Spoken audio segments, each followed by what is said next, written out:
Iba sa inyo, iba-ibang characters na biniplay ninyo. So, I want to start there first. Please introduce yourselves again and the characters that you will play para dito sa Para KB. And ano yung mga challenges playing multiple characters? Iba yung multiple characters sa multiple personality. Sige. Press pala tayo. Yes po. Hello po, magandang hapon po. Ako po si Divine. Hello po, ako po ay mabuting tao. Ang gagawin ko po ay ang multi-characters na si Mrs. Bailon, Brenda, Belen at Mrs. Ignacio. Ako po ay kinakabahan sa totoo lang because I haven't done this for quite a long time but nag-focus ako sa TV. But I'm so grateful and happy to be back because I'm in my habitat. I feel like I'm in my natural habitat and I go to work every day inspired, favored, and I'm happy to be with the people. That's why, what is the question? Miss Universe kasi yung sagot. Haba? Hindi pa pala tayo dumating sa sagot talaga. Wala pa. The challenges. Yung challenges sa playing multiple. Ang challenges, ang pinaka-challenging part was the audition itself. Okay. Dahil yung eksena pinanood nyo kanina, pinagawa ni Nico sa akin lahat. So I had to imagine a scene na nandun lahat yung characters at nag-shift ako ng characters. Kasi ang objective ni Nico, makita niya yung range ko. Hiningan mo ka ng range, I give you range. Thank you.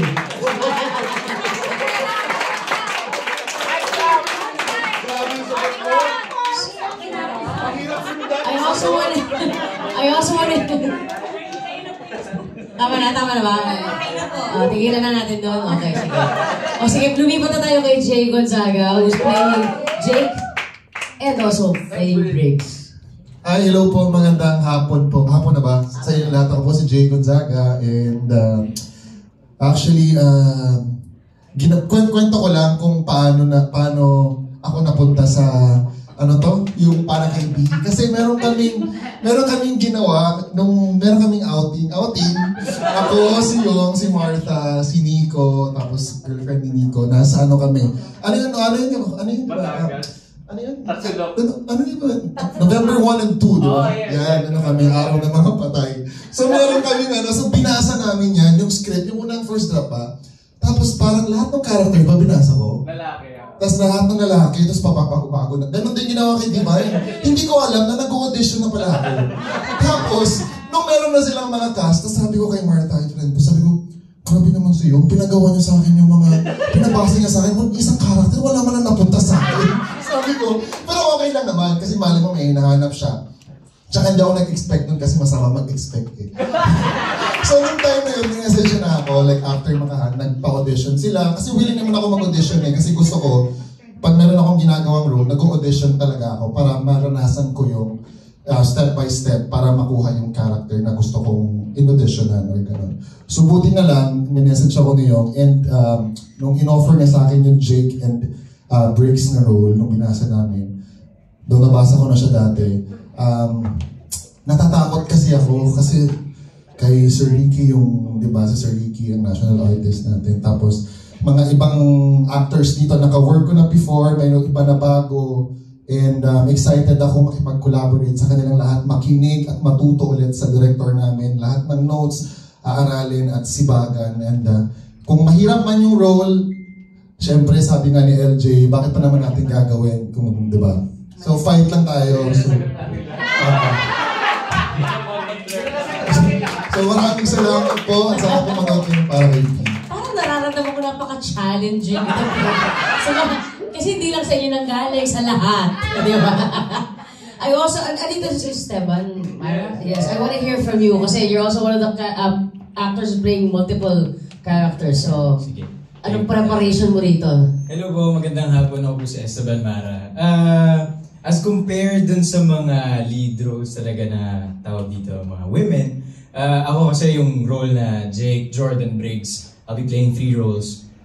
Medyo straightforward naman sila. Kasi as compared nga sa mga women roles na may interaction with Lucas. So ako masaya ako dun sa tatlong roles kasi very complex din sila kahit very linear sila. May iba't iba silang pinanggagalingan at may iba-iba rin silang arc and reason sa kanilang mga choices sa buhay. And nakakatuwa na, alam mo yun, kahit iba-iba ng choices yung mga tao, maintindihan mo sila as long as iintindihan mo kung saan yung pinanggagalingan nila. So, ayun, yun lang po. Thank you. Thank you very much, Esteban. Siyempre, andito na ba si Aldo? Yes. Aldo, yun.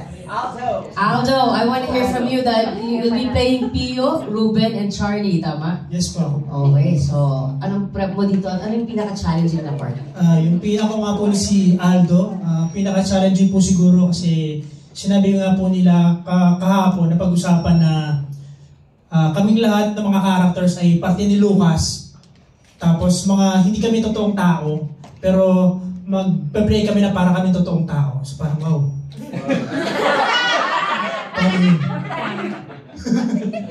So yun po yung pinaka as an actor, yun po yung kaya po ako nag-audition dahil at nagpupunta sa ibang mga roles dahil sa challenge at yun po yung pinaka-challenging sa akin kaya ako gustong gawin to. So sana magawa natin to. Sana magawa ko to. Kasi kung madali lang, bakit natin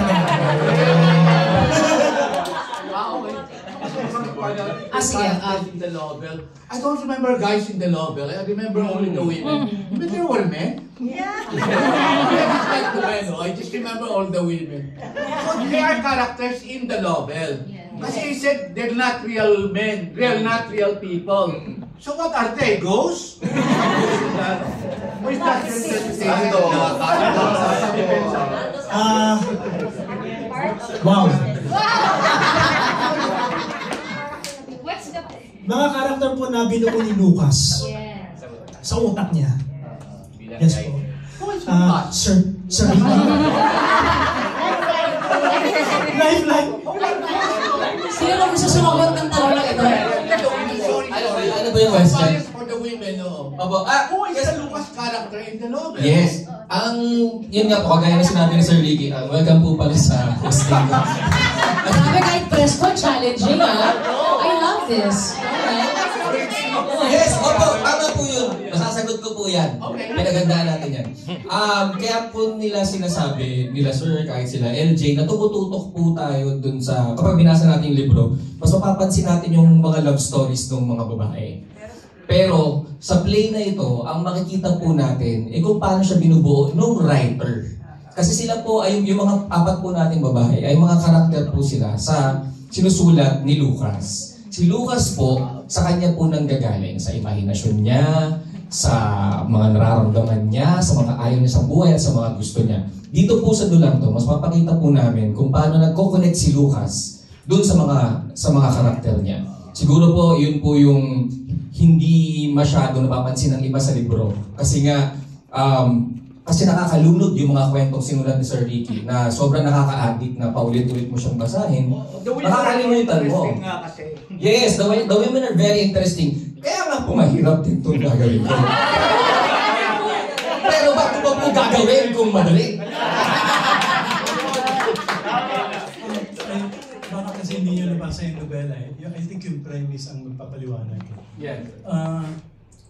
Yung nobela ay tungkol kay Lucas, isang writer, totoong tao, na mayroong teorya. Ang teorya niya, sa 5 umiibig, ay may kota ang pag-ibig. Ang teorya niya, may kota ang pag-ibig. Sa 5 umiibig, isa lang ang magiging maligaya. And so, nagsulat siya ngayon ng, broken-hearted siya, at unrequited ang love niya kay Bessie, na totoong tao. And so, nagsulat siya ngayon ng nobela, composed of 5 love stories ng 5 mga babae, to prove his theory na isa lang dito sa 5 ito magiging maligaya. But subconsciously, he's hoping na yung kwento niya doon sa 5 magiging maligaya kasi sa kwento ng 5 babae, sinali niya yung kwento niya at ni Bessie. He's hoping na ang magsasucceed ay siya at si Bessie. And so tinapos niya yung nobela, nagreklamo ngayon yung mga characters. Lumitaw yung mga characters at pinumplain ang kanilang kabalalan. Yung mga lead characters niya sa 5 kwento, puro babae. Kasi kinulong niya sila lahat kay Bessie. Lahat ng mga initials nila, B-E-S-S-I-E. Si Erica, si Sandra, etc. Kinulong niya lahat yung 5. And so, yun yung naging confrontation, and etc. in the story. So, may ang real na character, real na tao, at character din ay si Lucas, dalawa. Si Bessie, mayroon ding totoong tao na Bessie, at mayroong Bessie na sinulat niya. And then si AJ, yung baklang anak ng lesbian na si Esther, ay totoo na barkada niya na Bessie. So mayroong totoo at tauhan na doble. But the others are all fiction. Lalo na si Erica na nakatira sa isang mundo na tinatawag na Maldiaga, na hindi totoong lugar where ang mga tao hindi marunong umibig, walang valentines, and so on and so forth. So mas fiction siya. That's why kanina sinasabi ni LJ at namin na kwento siya ng mga love stories, but hindi tungkol siya sa pagsusulat. Thank you sa maraming salamat sa pagkaklaro. Busin na natin dito kasi pa-challenging na nangyayari. Lumagdag kami, lumabo ulit. Pero po, nabanggit ni Sir Ricky kanina yung character na AJ, ano? Na agagampanan ni na Gold Aceron at AJ Penosa. So, gusto ko malaman since syempre, alam natin kahit it's the same role, it's the same character, iba-iba kayo ng iba-iba kayo dito ng atake. So, ano yung sa tingin nyo magdi-distinguish sa inyo bilang two different AJs playing the same character? Hello po, ako po si AJ Penosa, gaganap na AJ. So, AJ sa AJ. Meant for you. Yes. Yeah. So, sorry, ano po yung question? Gusto ko malaman, syempre, bilang dalawa kayo artista rin, ano, who will alternately play the role of AJ. Gusto ko malaman ano yung magdi-distinguish sa inyo, dalawa, as AJs, as two different AJs din. Parang ano, kasi po, for me, kasi since magkaiba rin po yung gaganap na Esther, for sure magkakaroon kami ng ibang dynamics kung paano namin bubuuin yung mga eksena, kung paano yung building na relationship namin sa isa't isa. But for me, pagbuo ko mismo sa kay AJ, but since sinulat po ito ni Sir Ricky 2008 at ginagawa po natin siya ngayon na very sensitive na lahat ng audience in terms of politically correct way kung paano natin i-classify yung gender and sexuality ng tao. So, mas kailangan nakaayon at malinaw po dapat sa akin at sa relasyon ko kay Esther kung paano namin siya lalaruin at iintindihin, unawaan na hindi siya magiging offensive or hindi siya masyadong another baklang maingay na naman sa mundo ng teatro o nasa play. Isang baklang sumisigaw na naman na, na pumasok lang sa kwento na sinulat din ni Lucas. So, yun yung pag-unawa ko na kailangan mas maging malinaw siya kapag pinortray na at nagkaroon ng malinaw na relationship between Esther and AJ na character. Yeah, that's it. Thank you for that. Very good. Yeah. Oh, go. Ayun po, ako po si Gold Aceron and gaganap din po akong AJ dito. Simple lang. Anak po ako dito ni Esther, isa po akong queer and po. Medyo challenging sa akin itong...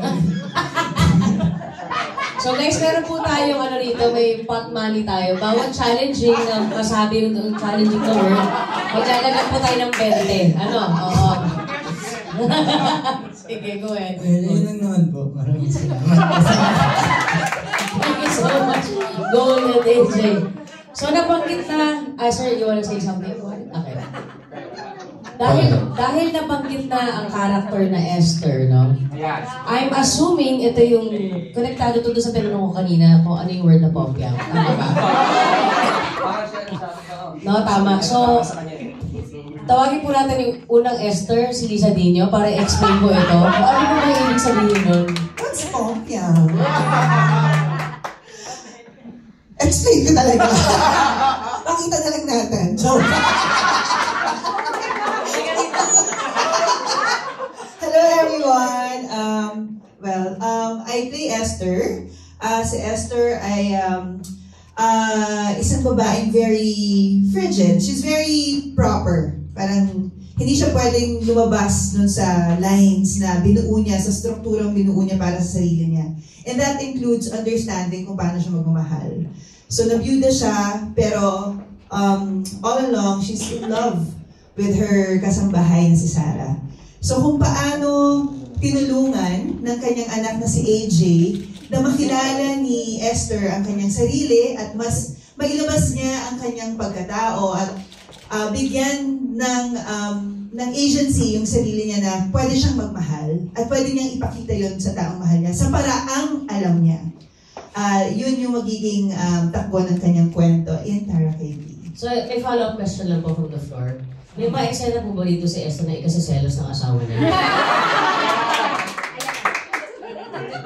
Binulong lang po, binulong lang. Sa kagabi, nung nag-reading tayo, tapos binabasa ko din yung line na magme-make love, napapatingin ako din sa kaliwa eh. Anong reaction? Napaka-importante po no, na magkaroon ng representation. Ang mga iba't-ibang klase ng pagmamahal. No? And yes, meron. Yes, meron. Okay, so let's hear it from the other Esther. Palakpakan po natin si Olive nito. Si Olive. Hindi naman po, kumbaga, itong role na to, no, is it a stretch for you na... Malalaman niyo po. It's a stretch for me, hindi lang yung character, pero isa sa mga AJ kasi dati kong estudyante sa UP. So siya yung magiging anak ko. At syempre, close friend ko si Sarah. Saan si Sarah? Ayun, si Kath. Wala ka namang ikasiselos. Wala kang... Sa audition pa lang, ang tanong talaga namin, sino yung ikikiss namin? Tapos kailangan mabango kami. Yung stretch lang for us. Pero we're very comfortable na pag-usapan naman mabuti ito. I think wala naman masyadong obstacle. Gustong-gusto namin yung nasa-stretch kami sa talagang ating gender fluidity, no? So, yun. I think ang maganda siguro sa storya ni Esther ay hindi lang yung gender, pero pinapakita yung sapat na pag-ibig. Siguro yun din yung magandang ma-explore kasi nga may isa pang layer pala. So akala namin hanggang sapat na pag-ibig lang. So paano rin siya binuo sa mind ni Lucas? Paano niya rin ito parang nire-resolve sa sarili niya? At kung paano niya rin ito ibibigay sa mga readers niya? Ayun po, sabi nga, kung mahirap, kailangan talagang gawin. Salamat. Thank you very much, Miss Olive. So, sa mag-usapan na natin ang tungkol kay Esther, dumako tayo sa kanyang object of affection. Ayun na. Kay Sarah. Hello, Sarah. Yes, Miss Kath Castillo bilang Sarah. I'm Kath Castillo. I'll be playing as Sarah, yung kasambahay na love interest nga nila. Naman, kasi selos-selos naman talaga ako. So, okay lang yan. Don't worry. I got you. So, ano yung tanong ulit? So, last, like yesterday, di ba, nag-reading na kayo finally with the whole cast. Ano yung pakiramdam nung finally binibigkas nyo na yung mga gagawin ninyo sa sinasabi ninyo? Correct. I was really nervous kasi last year, nung nakwento ka sa akin na gagawin nila, binabasa ko na yung book, tapos sabi ko, oh my God, ang daming sex, ang daming sexual, ang daming intimate scenes. Of course, it's love. Of course, hindi mo naman matatanggal yun, di ba? So, it's not something to be ashamed of. Pero syempre, as an actor, magsa-stretching ka. So, stretching po magagawa dito? Okay. And then, so, ang maganda doon kasi maganda naman kasi we collaborate. So, I asked Olive and then sila Yon and LJ. We talked about it na hindi naman kailangan porque intimate scene, it should be as is. And that's the beauty of theater. That's what I personally as an actor am excited about. How do we show this intimacy and kilig without even, sabi nga ni Miss Olive, without even touching? Is that possible? And that's what I am excited for this project. Na how do we show these different kinds of love? Bawal na pag-ibig, ano ba yung mga pag-ibig na pinag-aralan. Napaka, Kaya, totoo, challenge, okay? Okay, Bente. Kasi ang dami-daming laman ng book. And it's just so exciting for us to show that and to actually live it. So, going back to yung gender, this kind of love, when I was studying it, sabi ko, paano ko ito papakita to, lesbian, etc. No way. It's actually just love. It's actually you.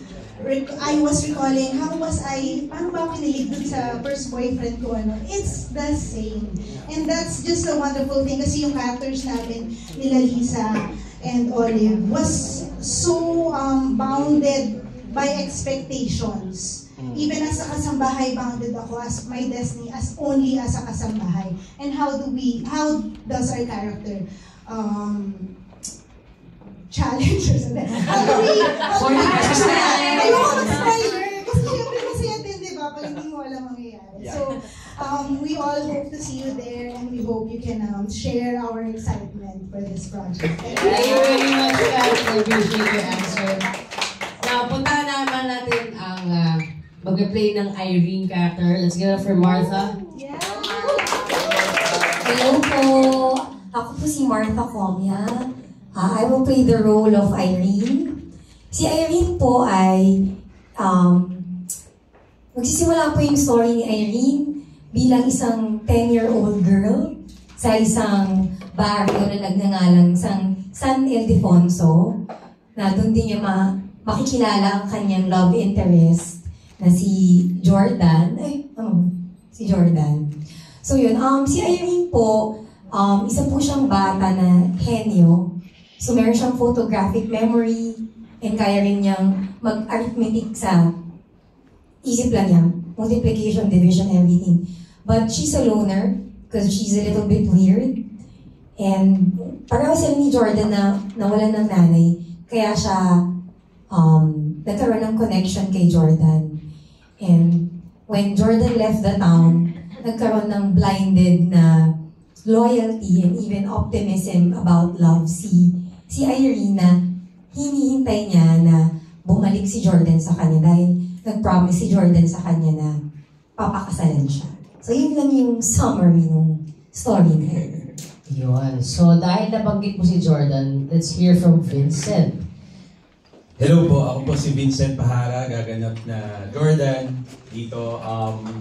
Na-share na ni Martha yung history ng dalawang characters, pero yung kay Jordan, yun nga, nanggaling siya sa isang town na in-ostracize siya, no? After mapatay yung parents niya. So, sobrang bigat ng dinadala niya. And after nun, sa book, hindi na siya ulit nabanggit.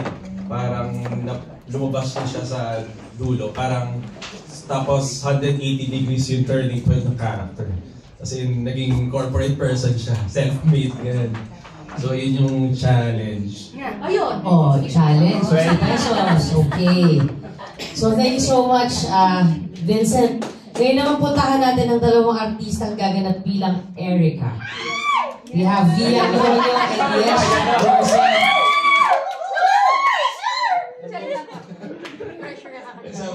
Ayun na. So, parang napansin ko yung Erica, sila yung talagang medyo matining ang mga boses dito. Challenge ba yun sa inyo?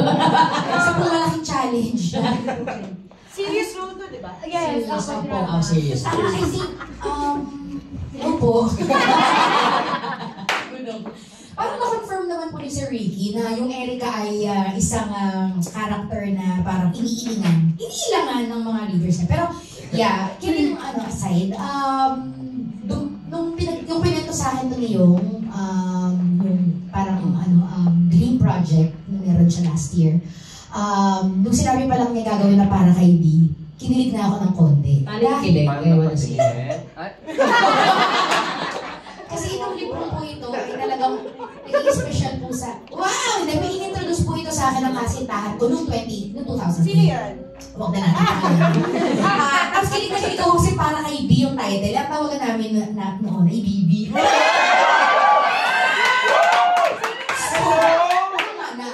Tapos, hindi ko nabasa dahil naghiwalay kami. kami. So, syempre, nung sinabi na interesado daw ba ako, or parang syempre may chance ulit na makapag-teatro ulit ng year 2025, syempre nag-counting, ay, this is interesting. Tapos yun, sino kaya ako dun sa 5? Tapos yung Erica yung parang, ang hirap nito. Pero ang challenge for 80 pesos, challenge po sa akin ay hindi po siya natural na ginagampanan ko po. Isa po siyong sa nangangarap na tapusin na yung kapag inis po kasi lahat ng mga ginagawa ko, parang lagi siyang di ba nakaano sa comedy, alam na natin kung paano minsan, kahit man pilit ko mang-iibahin, syempre directorially, gusto ko yung ganitong pagkaka-portray mo, energy, ball of energy, but Erica is a different, species. Ayan. Parang in layman's to simply put, para po siyang alien. Because we'll never, or I cannot imagine that she's coming from a place wherein there's no romance. There's no I love yous. There's no kissing. So, ano yun? Di ba? Yun yung laro. Iisipin natin laro, ang sarap niyang i-portray. Pero, hindi siya kakatuwa. Hindi siya imahinasyon. Hindi siya fiction. Parang nag-exist siya sa buhay ni Lucas, sa utak ni Lucas, na may nais sabihin. So, the curiosity of love, of wanting to feel that kind of love na narinig niya lang isang alamat from a video, paano sasama yung mga manonood sa journey ni Erica. So yun yung exciting din for us sa rehearsals, kasi hindi ko alam kung alien ba siya in a sense physical or paano yun. Paano lang yung lahat tayo, di ba, ang makinarya natin pag-ibig eh. Mahal natin yung kaibigan natin, pero siya, hindi niya alam ang pag-ibig. Hindi niya alam yun. So, yun po yung i-discover po ng, hindi lang po ako, but everybody in the play. Importante, alam mo, mag-jean jacket na may sequence. Yes. Yeah. Sa Malatiaga po kasi makinang.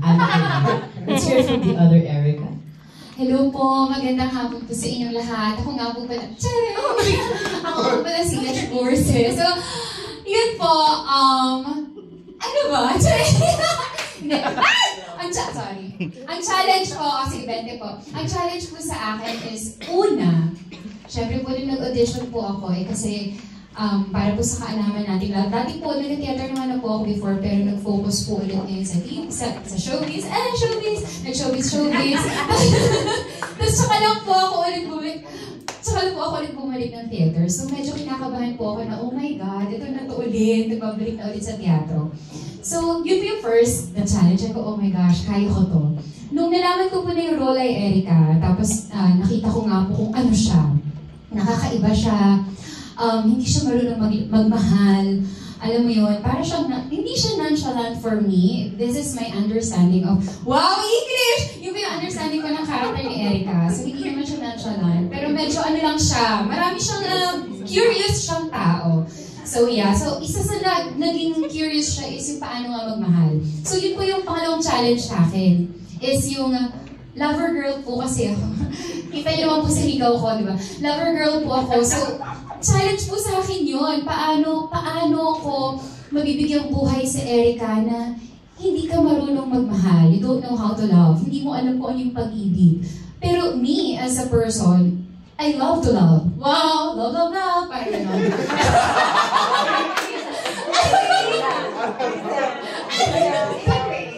Di ba po? Mukha na kaming alien. Parang hindi naman gano'n. So yun po yung sumunod na challenge sa akin. Ang next na challenge naman po is nung nalaman ko na alternate ko si Ate Bia. So parang, oh my gosh, kaya namin to. Paano to? Kailangan, hindi naman po sa, kaya ko to. Nasa character na siya. Hindi. Kasi syempre po, magkaibang tao kami ni Ate Bia. So magkaiba rin kami ng may offer. So yun din po yung parang, for me, as a simple girl, you know, living in the city, ang iniisip ko is, paano kaya kami ni Ate Bia mag-work together na mag-alternate? So, yun na naman po sa akin, yun na naman po yung mga challenges sa akin. Pero yes, I'm happy to be here. Wow! Are you guys excited? Yes, we are! Sabi namin, parang may apat na katauhan sa loob. Nagpupumiglas ito kung si Lucas. Parang nasa kanya na lahat ng characters. I love it. Thank you. Let's give it up for our Erica, Yesh, and Bia. Now, let's talk to our two Sandras naman. We have Matel Batayon and Sarah Garcia. I want to hear about your characters here. Kasi parang ito yata yung medyo wala akong manding.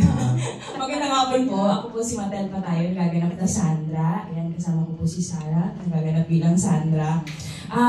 Si Sandra po ay isang babaeng fair. Alam niya, malinaw sa kanya kung ano ang tama at kung ano ang mali, pero pinili niya pa rin gumawa ng mali. At habang buhay siyang kakainin na ginawa niyang kamalian yun. Sa dinami-dami ng klase ng pag-ibig, yung bawal ang pinili niya. Dahil si Sandra po, ang kanyang love interest, are you ready? Sorry. Ang love interest po ni Sandra ay ang kanyang kuya. So, opo, tabu po yung kanilang topic, yung kanilang relationship. So going into the project, syempre bago ka mag-audition, babasahin mo yung novel, no? Pili ka sino kayo na dito, masayang babaeng gampanan. Di isa-isahin mo yan siya. Uy, okay itong Irina, okay itong Erika, masaya to ah. Yung Sandra, yung to. Kasi, hindi to komportable. Diyos ko, sa kahit sa anong parte ng kasulok-sulukan ng katawan ko, hindi ko talaga kaya.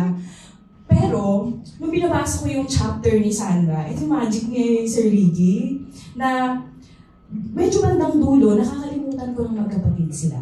Tapos yung lumulutang na lang yung love nila for each other. Tapos bandang dulo, natapos ko na yung chapter, I felt for them. For the characters. For Sandra, para sa kapatid niya, para sa naging ganyan-ganyan niya, sa mga nakasama niya pa sa buhay. Tapos na-question ako, iwanan ba ako? Bakit ako nakaramdam ng gano'n? Malito pa yung next chapter, yung ako na niya. Kasi ending, namunat ako yung universe. Ako napili. Ako namunod. So, nung in-offer, inano ko talaga, nag-isip talaga ako ng mabuti kung komportable ba ako sa role na ito. Nag-a-align ba ito sa morals ko bilang tao? Gusto ko ba siyang bigyang hininga sa entablado na may makakapanood? Responsableng bagay ba ito na ipalabas? Mga ganyan.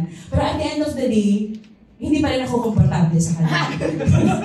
At tinanggap ko na lang yun. Kasi parang lahat naman tayo hindi komportable dun sa sitwasyon niya. Dahil, bakit ko gagawin kung madali? Kasi gusto natin yung challenging. Gusto natin yung challenging. Tapos, binalikan ko na lang ulit yung kwento, tinignan ko siyang mula sa malayo. Hindi naman kasi niya sinasabi na tama yung ginawa niya. Alam naman niya. Saka ibuturan ng pagkatao niya na mali. Kaya lang naramdaman niya, anong gagawin natin? Kaya lang dinanas niya. Tapos kaya kanina meron pong mga audible and semi-violent reactions nung sinabi ni Sir Ricky na meron 3 o 4 na babaeng lumapit na dinanas sila o sila si Sandra. So, sige na lang para sa kanila din. Baka kailangan nila ng karamay. Baka kailangan nila ng karamay sa puot nila sa buhay. Wala silang ibang mapagsabihan. Sige na, halika na. Dami-dami tayo dito. Pareho tayo mag-challenge. Sige. Ganun po. Ang hirap. Basta yung pang ending, hindi po siya komportableng role, pero kasama itong mga malulupit na collaborators na ito, I'm sure tatakakin namin siya at i-handle namin siya responsibly at ng buong ingat kung paano man. Ay, Sandra! Mga choices! Thank you so much. Let's go to Sarah. Hello. So ako yun, kumbaga, I think yung character ni Sandra, yung sabi natin, medyo heavy siya talaga because it's something that talagang all of us, no? Sabi natin ba, medyo yan na, but as actors, it's not our job to judge our characters, diba? So, for you, ano yung preparation mo para malampasan mo yung judgment na yun at ma-humanize mo yung mga pinagdadaanan ni Sandra? Insist! Pero, I think the process for this would be, because an example would be during the audition, when you get to know Sandra, you would immediately think, incest. How do you incest? But it's actually not, when you're becoming Sandra, it's not the focus on, mamahalin ko yung kapatid ko, blah, blah, blah, this is immoral, blah, blah, blah, blah. It's more on, it's not who they are, but who they are your role in life na kapatid ko siya, but who they are na, ito yung minamahal.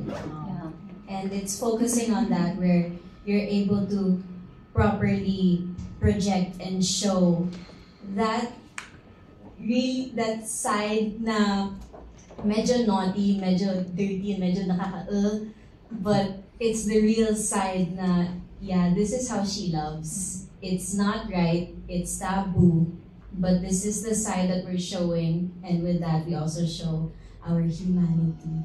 And I thank you. Thank you.